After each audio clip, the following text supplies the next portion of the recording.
Deer aspirant, welcome to study with care. আশা করি তোমরা সকলে ভালো আছো। তো আজ আমি আলোচনা করব ফিজিক্সের একটি গুরুত্বপূর্ণ চ্যাপ্টার মেকানিক্সের কিছু গুরুত্বপূর্ণ কোশ্চেন। তো এর আগে আরও দুটো ভিডিওতে আমি আলোচনা করেছি গুরুত্বপূর্ণ 100টি কোশ্চেন। আজ আলোচনা করব পরবর্তী কিছু গুরুত্বপূর্ণ প্রশ্ন। তো যে আগের যে ভিডিওগুলি রয়েছে তোমরা সেগুলি প্লেলিস্টটিকে দেখে নিতে পারো। তাহলে শুরু করা যাক আজকের গুরুত্বপূর্ণ প্রশ্ন উত্তরগুলি। কোশ্চেন 100 নিম্নলিখিত বিবৃতি বিবেচনা করুন। এখানে 3টে বিবৃতি দেওয়া আছে, তো এখান থেকে আমাদের সঠিক বিবৃতি নির্বাচন করতে হবে। তো এখান থেকে আমরা অপশনটা নাই পড়লাম, তো এখানে আমরা কারেক্ট অ্যান্সার হবে অপশন 1 এবং অপশন 2, এটা আমাদের সঠিক। পরবর্তী কোশ্চেন, সাথে মহাকর্ষীয় ভরের অনুপাত কতর সমান? এখান থেকে আমরা কারেক্ট অ্যান্সার হবে এখানে অপশন বি 1। কোশ্চেন 103, পৃথিবীর মহাকর্ষীয় ক্ষেত্রের তীব্রতা সর্বাধিক কোথায় হয়? তাহলে এখানে আমরা কারেক্ট অ্যান্সার হবে অপশন সি মেরুতে। কোশ্চেন 104, আর ব্যাসার্ধের একটি বৃত্তাকার কক্ষপথে একটি উপগ্রহের সময়কাল হল টি, ব্যাসার্ধের বৃত্তাকার কক্ষপথে অন্য একটি উপগ্রহের সময়কাল কত হবে? তাহলে এখান থেকে আমরা কারেক্ট অ্যান্সার হবে অপশন ডি 40। কোশ্চেন 105, আমরা বিষুবরেখা থেকে মেরুতে যাওয়ার সাথে সাথে জি এর মান কী হয়? তো এখানে আমরা কারেক্ট অ্যান্সার করব অপশন বি ইনক্রিজ বা বৃদ্ধি পায়।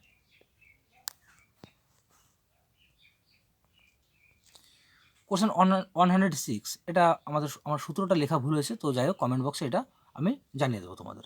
কোশ্চেন 107, তো এখানে অপশনটা মিস্টেক করে গেছি। তো বলছে নিচের কোনটি 1 ন্যানোমিটারের সমান? তাহলে এখানে আমরা কারেক্ট অ্যান্সার করব অপশন এ। এতে রয়েছে কি রয়েছে এখানে 10⁻⁻7, এটা আমাদের সঠিক উত্তর। তাহলে 1 ন্যানোমিটার সমান সমান কত? 10⁻⁷। তো 108-এ রয়েছে একটা ম্যাথ, তো ম্যাথটা আলোচনা করলাম না। পরবর্তী কোশ্চেন, অনুমানমূলক গ্রহ বিবেচনা করুন যার ভর এবং ব্যাসার্ধ উভয়ই পৃথিবীর অর্ধেক। পৃথিবীর পৃষ্ঠে অভিকর্ষের কারণে জি যদি ত্বরণ হয় তাহলে গ্রহে অভিকর্ষের কারণে ত্বরণ কত হবে? তাহলে এখান থেকে আমরা কারেক্ট অ্যান্সার করবো অপশন ডি 2G। কোশ্চেন 110, একটি জিও স্টেশনারি স্যাটেলাইটের কক্ষপথের সময়কাল কত থাকে? তাহলে এখান থেকে আমরা কারেক্ট অ্যান্সার করবো অপশন ডি 24 ঘন্টা 24 আওয়ার্স। কোশ্চেন 111, একবার একটি উপগ্রহ কক্ষপথের উৎক্ষেপণ করা হলে একমাত্র কোন গতির সাহায্যে এটাকে নিয়ন্ত্রণ করা যাবে বা এটিকে নিয়ন্ত্রণ করা যাবে? তাহলে এখান থেকে আমরা কারেক্ট অ্যান্সার করবো অপশন এ মাধ্যাকর্ষণ বল বা গ্র্যাভিটি। কোশ্চেন 112, যদি একটি পালক একটি রাবারের বল এবং একটি কাঠের বল পড়ে বল পড়ে শূন্য থেকে একই উচ্চতা বা শূন্য থেকে পড়ে, তাহলে তারপরে কী ঘটবে? তাহলে এখান থেকে আমরা কারেক্ট অ্যান্সার করবো অপশন ডি। অপশন ডিতে রয়েছে 3টি একসঙ্গে মাটিতে পৌঁছাবে। হচ্ছে কোশ্চেন 113, চাঁদে একটি বস্তুর ওজন পৃথিবীতে কত হবে? তাহলে এখান থেকে আমরা কারেক্ট অ্যান্সার করবো এখানে কারেক্ট অপশন এ 1/6। কোশ্চেন 114, পৃথিবীর পৃষ্ঠ থেকে মুক্তিবেগ নির্ভর করে না। যে পৃথিবীর পৃষ্ঠ থেকে মুক্তিবেগ কিসের উপর নির্ভর করে না? তাহলে এখানে আমরা কারেক্ট অ্যান্সার করবো অপশন বি কোনো বস্তুর ভর বা শরীরের ভর। কোশ্চেন 115, পৃথিবীর কক্ষপথের ব্যাসার্ধ বর্তমান মানের 1/4 হয়ে গেলে 1 বছরে এর বিচ্যুতি কত ঘটবে? তাহলে এখান থেকে আমরা কারেক্ট অ্যান্সার হবো অপশন সি 1/8 টাইমস। কোশ্চেন 116, পৃথিবী যদি ঘূর্ণন বন্ধ করে দেয় তাহলে জি এর মান কী হবে? তাহলে এখানে সঠিক উত্তর হলো অপশন এ বৃদ্ধি পাবে। কোশ্চেন 117, একটি বস্তুর ওজন সর্বাধিক কোথায় হয়? তাহলে এখান থেকে আমরা কারেক্ট অ্যান্সার হবো অপশন ডি পৃথিবীর মেরুতে। কোশ্চেন 118, নিম্নলিখিত বিবৃতিগুলি বিবেচনা করুন। এখানে দুটো বিবৃতি দেওয়া আছে, এখান থেকে আমাদের মানে বিবেচনা করতে হবে কোনটা আমাদের সঠিক। তাহলে এখান থেকে কারেক্ট অ্যান্সার করব অপশন বি এ সত্য এবং 2 এর কারণ। এ সত্য হবে মানে এক, এখানে একটা সত্য হবে এবং 2 এর কারণ, এবং এই 2টা হচ্ছে এটা সত্য হওয়ার কারণ, মানে এই ঘটনাটির কারণ 2 এক। যাই হোক, এটা বুঝে নিও, আমি আবার বলছি। তাহলে 1-এর অপশনটা সঠিক, আর 1-এর কারণটা হচ্ছে 2 বা 2-এর কারণ 1।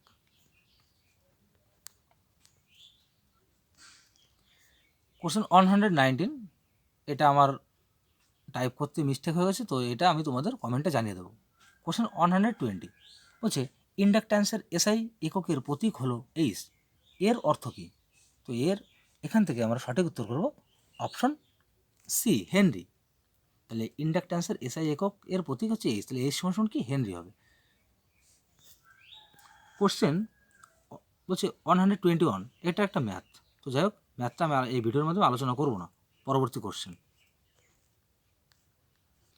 কোশ্চেন 122, পৃথিবী 1 বছরে সূর্যের চারিদিকে ঘোরে, তাদের মধ্যে দূরত্ব দ্বিগুণ হলে কক্ষপথে পরিক্রমণের নতুন সময় কত হবে? তাহলে এখান থেকে সঠিক উত্তর হবে অপশন বি, বলছে 2√2 ইয়ার্স। 2√2 ইয়ার্স, এটা আমাদের সঠিক উত্তর। তো যাই হোক, পরবর্তী কোশ্চেন বলছে, তো যাই হোক 123, 124, 125, 25টা আগে আলোচনা করেছি, এটা রিপিট কোশ্চেন আছে, এটা এনডি 2017-তে এসেছে। তাহলে 23, 24 এগুলো ম্যাথের টাইপের, তো এই ভিডিও এটা জিকে টাইপের পরীক্ষা আমাদের আসবে না, তো এইগুলো আমি একটা ভিডিওর মাধ্যমে তোমাদের আলোচনা করে দেখাবো।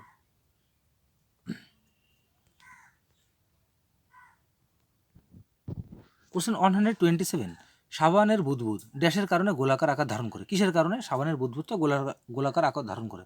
তাহলে এখান থেকে আমাদের সঠিক উত্তর হবে অপশন সি, সারফেস টার্ন বা সারফেস টেনশন। কোশ্চেন 128, পৃথিবী যদি দ্রুত ঘোরে তবে মেরুতে অভিকর্ষের কারণে ত্বরণের মান কী হবে? তো এখান থেকে সঠিক উত্তর করবো অপশন সি, একই থাকবে, রিমেইন সেম। কোশ্চেন 129, একটি বৃত্তাকার কক্ষপথে একটি কৃত্রিম উপগ্রহের সময়কাল এর থেকে স্বাধীন, কিসের থেকে স্বাধীন? তো এখান থেকে সঠিক উত্তর করবো অপশন এ, স্যাটেলাইটের ভরের থেকে স্বাধীন হবে। কোশ্চেন 130, পৃথিবীর চারপাশে ঘুরে একটি মহাকাশ যান থেকে একটি বল ড্রপ করা হয়। বলছি পৃথিবীর চারপাশে ঘুরে একটি মহাকাশ যান থেকে একটি বল ড্রপ করা হলে তাহলে কি ঘটবে? তাহলে এখান থেকে সঠিক উত্তর হবে অপশন এ, মহাকাশযানের মূল কক্ষপথ বরাবর একই গতিতে চলতে থাকবে। তাহলে মহাকাশে কোনো বস্তু কোনো যান থেকে ছেড়ে দিলে কী হবে, এর চারপাশে কক্ষপথের চারপাশে একই গতিতে কি ঘুরতে থাকবে। তো যাই হোক, কোশ্চেন এখান থেকে কোশ্চেন 131, যখন একটি কণা SHM গড় অবস্থানের মাধ্যমে পাস হয় তাহলে এটার কি থাকবে? তো এখান থেকে সঠিক উত্তর হবে অপশন বি, সর্বোচ্চ কাইনেটিক এনার্জি এবং সর্বনিম্ন পোটেনশিয়াল এনার্জি। তাহলে এখান থেকে বিটা সঠিক উত্তর। কোশ্চেন 132, SHM কম্পিত একটি কণার মোট শক্তি এর বর্গের কিসের বর্গের সমানুপাতিক? তাহলে এখান থেকে সঠিক উত্তর হবে অপশন সি, প্রশস্ততা বা অ্যাম্প্লিটিউড।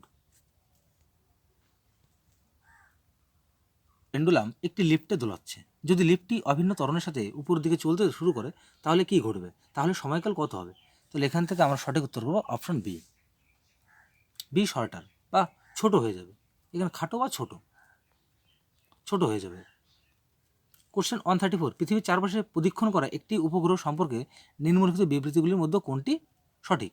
তো এখানে 4টে বিবৃতি দেওয়া হয়েছে, তো এখান থেকে আমরা সঠিক উত্তরটা বেছে নেব অপশন ডি, স্যাটেলাইটের প্রদক্ষিণ করার জন্য কোনো শক্তির প্রয়োজন হয় না। তো বাকি অপশনগুলো তোমরা এখান থেকে পড়ে নিও।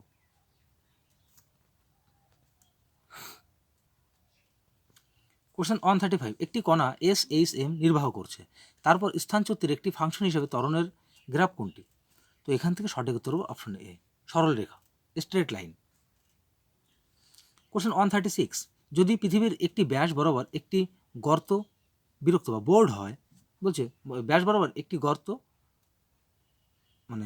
বোর্ড হয় এবং একটি পাথরের গর্তে ফেলে দেওয়া হয় তবে কি ঘটবে? তো কোশ্চেনটা ইংলিশে বলছি, if a hole is bored along a diameter of the earth and stones is dropped into the hole it will, তাহলে সেটা কি ঘটবে? তো এখান থেকে সঠিক উত্তর হবে অপশন সি, পৃথিবীর কেন্দ্র সম্পর্কে SHM চালায়।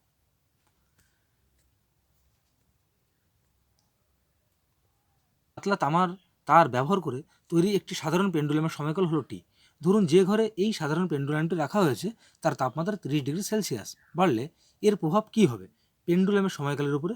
তাহলে এখান থেকে কারেক্ট অ্যান্সার হবে অপশন এ, টি সামান্য বৃদ্ধি পাবে। সো ডিয়ার অ্যাসপিরেন্ট, শেষ হলো আজকের গুরুত্বপূর্ণ কিছু কোশ্চেন অ্যান্সার।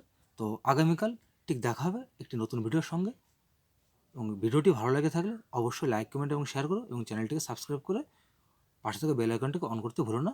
তাহলে দেখা হচ্ছে আগামীকাল ঠিক এই সময় একটি নতুন ভিডিওকে সঙ্গে নিয়ে। সকলে ভালো থেকো, সুস্থ থেকো, শুভ সন্ধ্যা।